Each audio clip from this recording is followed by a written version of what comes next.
James Parker from Octopus Energy Generation, I should say. And just a very brief introduction, James. I think I've got this right, that you're both a renewable energy specialist and an investment professional. I hope that's right. And I think your focus is on building businesses that help to accelerate that transition to a more sustainable energy future.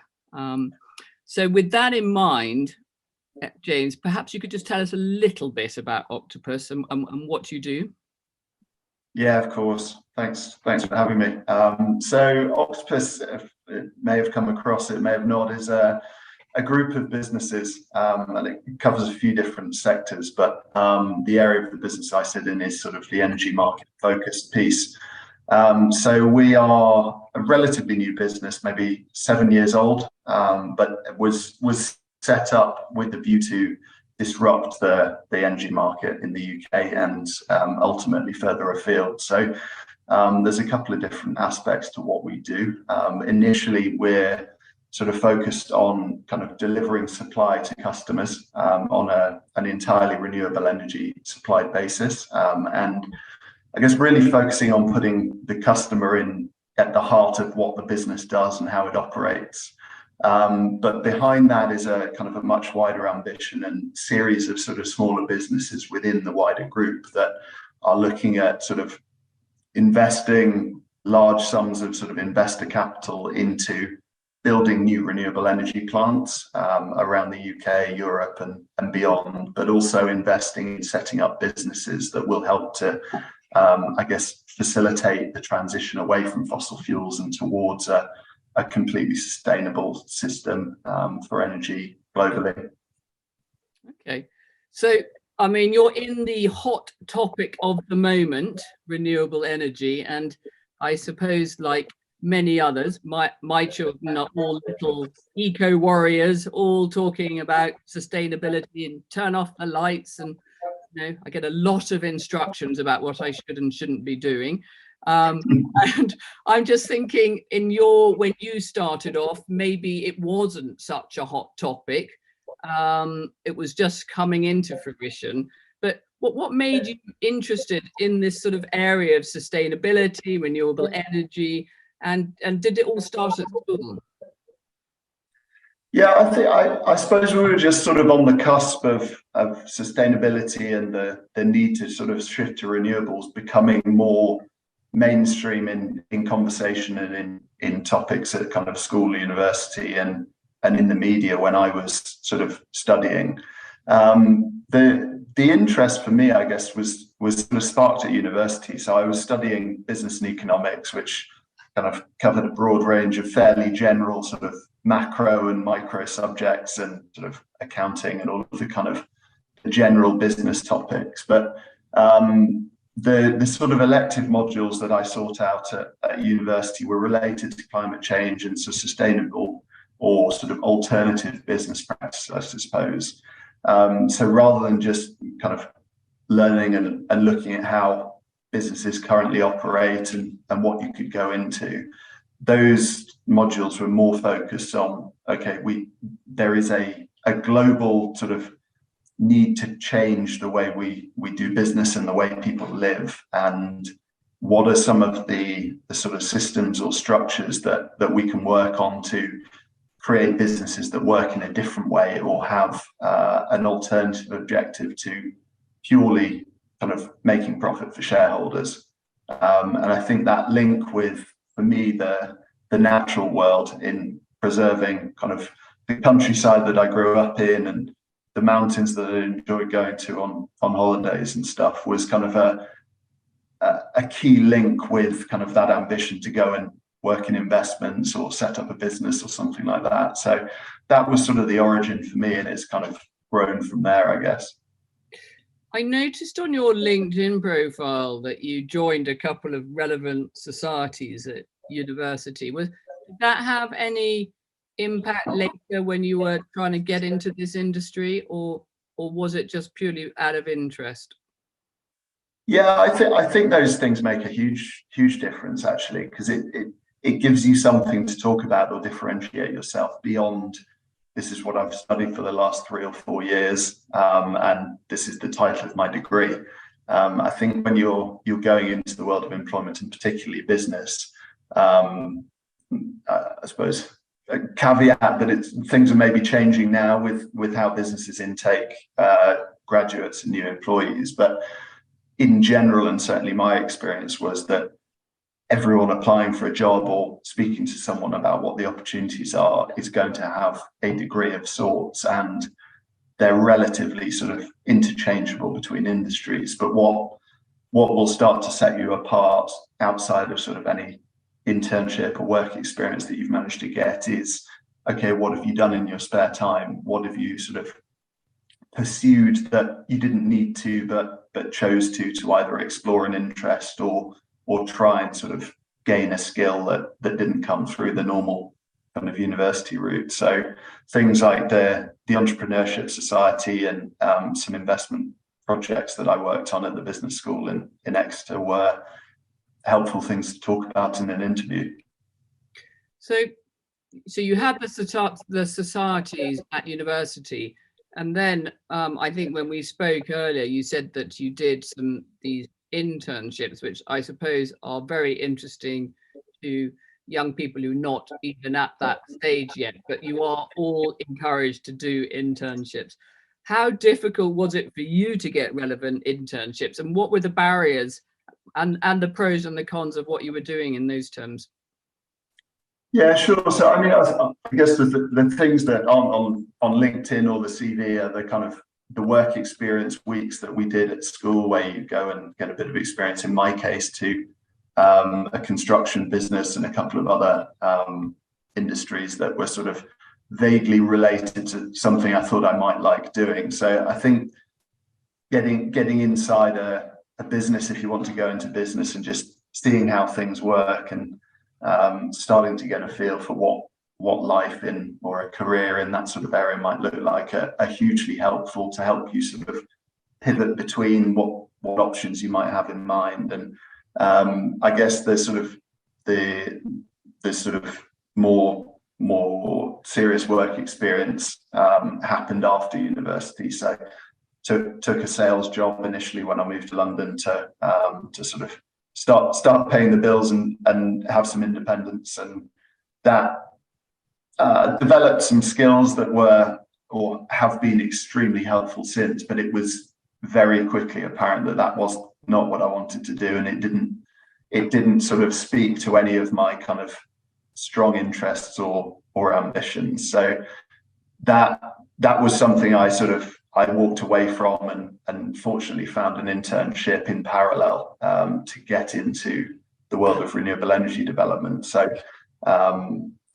through sort of reaching out to various people that I either knew worked in their industry or managed to foster a connection with through contacts, friends and family, that sort of thing, was able to sort of get, I guess, one foot in the door to start getting some experience. And in my case was, I guess, a little fortunate that with a couple of months of hard work and a need in the business for more hands on deck, I was able to turn that into a full-time role. And that was sort of the stepping stone for what's become my career over the last 10 years or so. So did you you knocked on doors and begged and pleaded for these internships effectively? Yeah, exactly. So, I mean, I went and sort of managed to arrange coffees or kind of half an hour meeting with a couple of people who worked in relevant sort of wind or solar or kind of biomass industry or businesses that I knew were sort of relevant to the kind of climate change focused role I wanted to get into. And some of them didn't work, but you got some useful advice from the conversations, and it opened up my mind to kind of the understanding of what the different roles and career avenues were in those businesses. And then fortunately one landed, and I guess the rest is history from there. Was that Octopus? No, it wasn't. So it was a much smaller organization actually, which I guess when I joined Octopus, there were maybe 400 people here, which would class as a large organization compared to the 15 that were in my first Yes. employer. But I think the ability to kind of build a quick relationship and sort of get a decision on whether someone was able to take you on in a much smaller organization was a lot easier than trying to approach a sort of 500 or a couple of thousand per employee business. But that sort of relevant experience then became exactly what I needed to get into the door in Octopus. So that's very useful advice. So sometimes it is best to go for a smaller company that may actually need hands on deck to help them, just to get your internship and to get some experience in the industry and really understand what the industry is actually about, because it's quite a. I think so, yeah. Yeah, and there's sort of two, I guess there are definitely benefits to both. Joining a large organization is extremely helpful in terms of the structure and the rotation of kind of job roles that you can get to sort of develop as a sort of a professional in something like one of the big four or some of the big banks and private equity businesses. But I guess for me, going into a small team where you had to be incredibly hands-on and just throw yourself into kind of any problem that needed solving and sort of try to sort of find solutions or work with the rest of the team to kind of drive projects forward was probably for me more valuable than being in a sort of a structured process, because you were thinking on your feet and problem solving all day. And on a personal note, James, what were your parents thinking at this stage? Thinking, oh, he's gone into this rather sort of wacky, eco warrior, renewable energy sector. At that time, sort of did have a sort of element of that. Were they very supportive? They were, yeah. I mean, I think I spent too long sort of pushing through the lack of enjoyment in that first sales role, and they kind of really saw the effect that took on me. But it allowed me to kind of really drill down into, okay, what do I really want to do? Where's there a career path that is going to have longevity? It's going to give me some meaning that I can kind of build a career on. And also kind of, for me, one of the important things was have a kind of a significant impact on the world and particularly kind of climate change. So I think through that process, gave them a pretty good sort of idea of what the reason for it was. And I mean, they were sort of totally supportive, to be honest. It was something they could see was going to be, I mean, climate change and the need to do something about it is not going to go away in their lifetime or mine. So I think it was a pretty well-founded reason to sort of pursue a career that was going to have an impact, really. And I think it's also interesting because, you think about, I suppose there is some old-fashioned view that renewable energy is, is sort of a sort of big woke, let's all, get behind it, and it's not that substantial. But actually, as an industry, it is hugely important now. I think that there's no doubt about that. There's a lot of money in renewable energy. There's a lot of financing of it. And it's a growing sector. Is that right? Absolutely. Yeah. I mean, I was at some business awards last night, and you can see across, I mean, the range of companies that were there across from sort of a global presence. So, I mean, drinks companies, banks, supermarkets, manufacturers, energy companies like us. There is just an enormous impact across the world of business as a whole, from a need to sort of find more sustainable ways of working, need to switch towards sort of renewable supply, et cetera, et cetera. So it's as commonplace as anything in the world of business now. And to be honest, it drives competition. So for me, starting out, one of the things that kind of struck me, which may resonate, is that whilst it may in some areas still seem like that kind of woke, I suppose, new area that's perhaps a little unusual, a little away from the status quo, if you've understood that need exists and you've got a passion for it, then for me, it felt like a responsibility to do something about it, because there is still a huge proportion of the population that doesn't get it. And we haven't got time to wait for them to sort of wake up to the reality that this is a big need. So if you've got that drive and that understanding, get on and do something about it.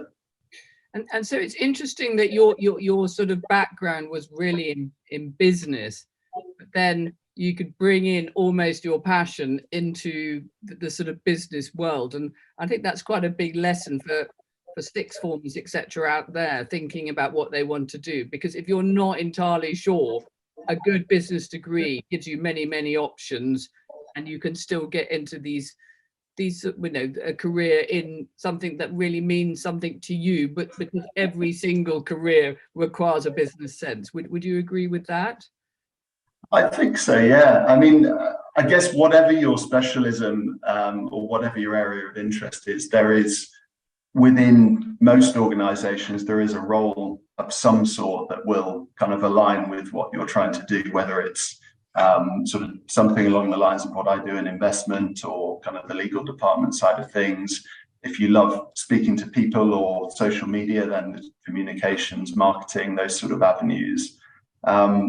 There's a huge breadth within the world of business. And I guess if you flip it on its head, almost anything you interact with on a day-to-day basis, anything you enjoy doing in your own time, or kind of the products you love, all of that sort of thing, it's all driven by private industry and business at the end of the day. And if you can think of something that you want to spend your time doing or creating, then you can either go and work for a business that does that, or you can set up something to try and pursue it with the kind of the business behind it, really. Yes. So that sort of brings us on to what your sort of typical day actually looks like, or is there such a thing as a typical day at Octopus? I'd love to say there was, but I think probably part of what is enjoyable about it is that it is constantly varied. And I guess we are, as I alluded to at the start, we're incredibly fast growing. The growth of Octopus over the last 6 or 7 years since we've joined is phenomenal. So that, I mean, quadrupled, if not more, the number of people, billions and billions more of money being invested through our team than there was 4 or 5 years ago. So that it's a bit like being in a tech startup. You're in an incredibly fast growth environment where there are some rules, but there are no rules, and we are sort of responsible for trying to put in place how we do things, challenging things, or challenging the way we do things to grow the business. And every time you get to a different level of growth, or a different sort of level of growth, you've then got to challenge your assumptions again. So I guess for me, what I'm doing day to day is going out and finding opportunities to invest in new businesses or set up startups to solve a problem we have. So that will either be going and sort of networking in somewhere like Sweden or Finland to find an opportunity to buy into a business that is going to develop wind farms for us in that market. Or it might be going down to sort of Spain or Italy and trying to find new solar projects to construct and finance. So there's a real variety there. And I guess what those conversations and that activity leads to is deals and transactions, which I guess for those interested in finance, you typically associate with M&A, mergers and acquisitions, or sort of investment. That my job is then to sort of coordinate a team and, in a sense, manage an investment through sort of all of the contract negotiation, structuring what the business will look like and what incentives for us and the people managing it will ultimately look like. And then I guess with the aim being of closing that and then helping to run the business over the course of whatever your investment period is. So over the next sort of 10 to 20 years, which I suppose if you're a 17-year-old, you're really thinking about right now, what opportunities do you see if you're very interested in sustainability, or in your case more renewable energy? What opportunities do you think there'll be that maybe they haven't really thought about?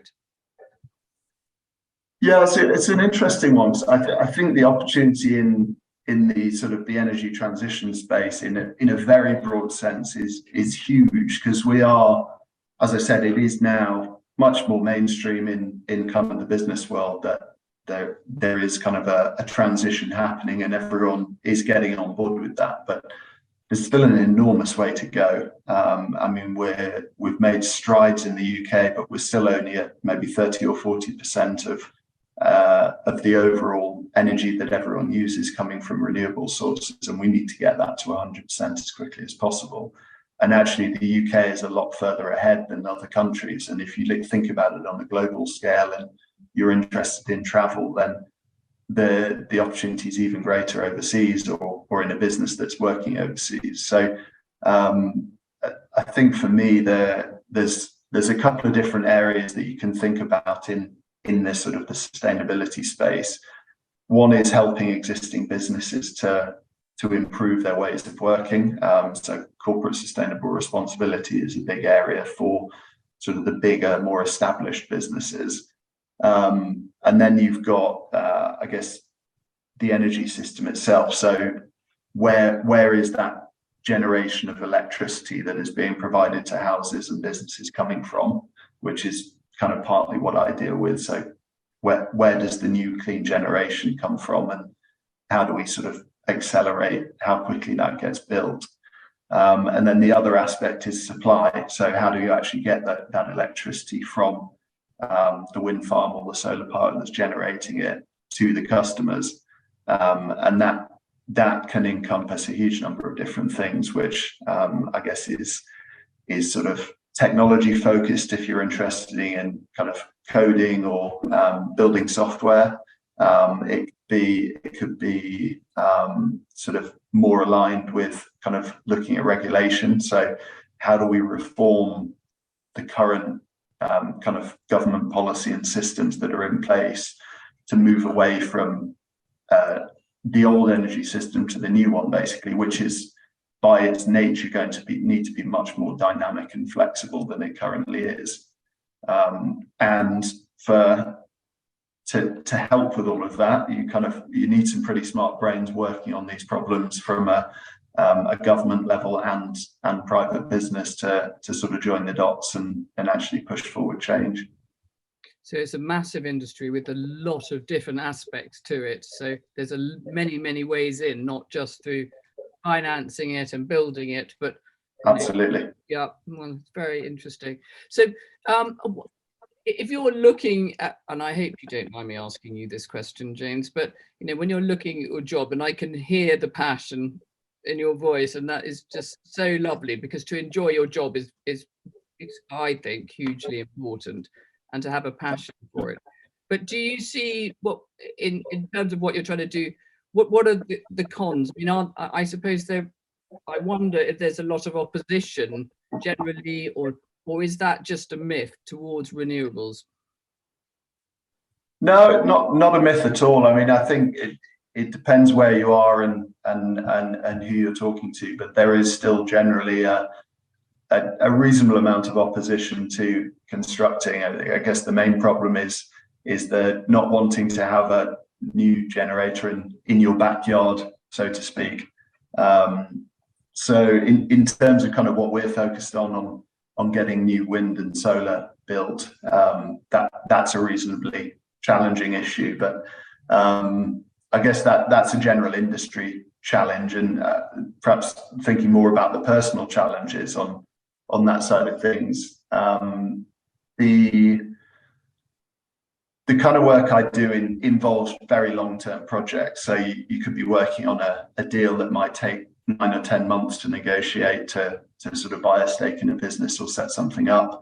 Or you could be working on the development or financing of a new wind farm, for example, which, if you go from start to finish, could take 5 or 6 years. And I've been involved in some projects that have taken 2 or 3 years and ultimately haven't succeeded, sometimes because people were so opposed to it that you couldn't get planning permission, or I guess lots of other reasons for things falling over. But you contribute a fair amount of your life or your time to those projects, and learning to kind of step back from the sort of the disappointment of a project that hasn't worked out and moving on to the next one is I guess a skill or a trait that takes a little while to develop early in or in my career at least. Yeah. And I guess in terms of the current role, as I alluded to, it's no day is the same, and it is a high pressure, kind of quite intense environment to work in, with a lot to get done, which is challenging sometimes, and you have to sort of manage how you're kind of dealing with that on a day-to-day basis. But I suppose the fact that I work with a sort of a really ambitious and incredibly intellectual team who are kind of you can learn from every day, and vice versa, is, I suppose, the antidote to that sort of pressure and kind of the high workload. So it sounds hugely dynamic in the industry. Things are happening very quickly, and suddenly government policy could change and things can happen even quicker, or you slow down. So there's always that challenge, I presume. But Yes, it's a very, very interesting industry generally. And I always, you hear people, no, I don't want that wind farm, and what about nature? But absolutely, ultimately, I suspect there is a massive feel-good factor for you in terms of you are having an impact on the planet. Do you feel that as part of your job? Yeah, I think that's one of the aspects of kind of the culture at Octopus, is that almost everyone is joining the business with that kind of passion or that focus to work on something bigger than themselves. So I think, I mean, the business sets out very well that kind of the mission to kind of make kind of global impact on the environment and on the energy system, and that's quite an easy thing for people to buy into if they're already passionate about it. So I and others in the team get a really strong sense that we're all working towards this sort of common goal, and there's satisfaction to take away from that on the difficult days. So you had a shit day at work, and you want to sort of let out your frustrations, but actually you can step back in this industry and probably some others and go, okay, well, it's frustrating at the moment, but actually that impact we're having is tangible. Like, I can go up to Scotland and see the wind farms that I've helped to facilitate, or I can go to Finland and see the offices of the businesses that I've helped to set up. And that, for me, that kind of that physical, tangible evidence of what you're doing is really important. And I'm assuming from your passion that you're very optimistic about the future of this industry. Yeah, on the whole, I mean, you go through swings and roundabouts, right? As you said, there's potential for kind of regulatory change at a moment's notice, and that hugely disrupts what you've been working on for a little while. But I think on the whole, there's huge momentum in kind of the energy transition at the moment, and there's still, as I said earlier, a long way to go. But I think the combination of kind of the willpower of people working on that across, clearly not just Octopus, but a huge range of different businesses outside of the energy sector is driving in the right direction, and that will only build momentum and snowball, I think. Okay, excellent. Well, I think you've given everyone here a really good indication of what you should do if you are actually interested in this area, and the fact that there are, I should say, many different types of jobs within this industry. So I understand that you're in the finance bit, but there is a lot more to this industry if people are interested, and they should definitely, from the sounds of it, pursue it, because the passion comes through very strongly. So I thank you for that. But I need to ask you this one final question, and I always think it's quite a tricky question, because, well, not least because you are quite young. But what advice would you give your younger self, James? It's a wonderful question. I'm not sure I've got enough grey hairs to profess to being wise. I appreciate that. I suppose there's probably a couple of things. So for me, one of the important things in my role, but actually in all roles I've had, has been the ability to engage with people on a human level, and sort of create connections and sort of work with people. So I think whatever you're going into, it doesn't need to be business. It could be any career path. 80 or 90% of what you're doing day to day is dealing with people or working with people. And I think the ability to sort of develop that kind of confidence to go and talk to anyone, to sort of articulate either the problem you're trying to solve or what you want to do to help them or them to help you is hugely valuable. And I think it opens a lot of doors with anything you're trying to do, really.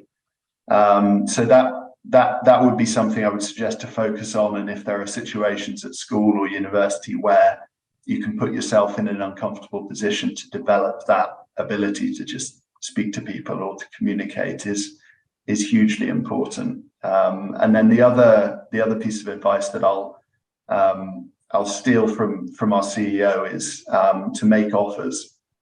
So I think the kind of good example of kind of me trying to find that sort of route into the business or into the industry through conversations with people and internships is putting yourself out there and talking to people and trying to sort of, if you've got an idea or if you've got something you want to do, make an offer to do it.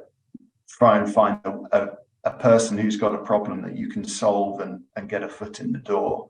And that applies at the start of your career, but also as you're sort of working up the career ladder. If there's an idea or a project that you think you could do, even if you don't know how to do it, but you can probably figure it out as you go, then make an offer to someone, and more times than not, people will be supportive.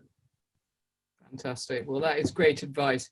And we do wish you all the luck with your career and the renewable energy market, because I think most people will be with you, and we hope it goes well. James, thank you so much for your time. Great speaking to you. Thanks very much.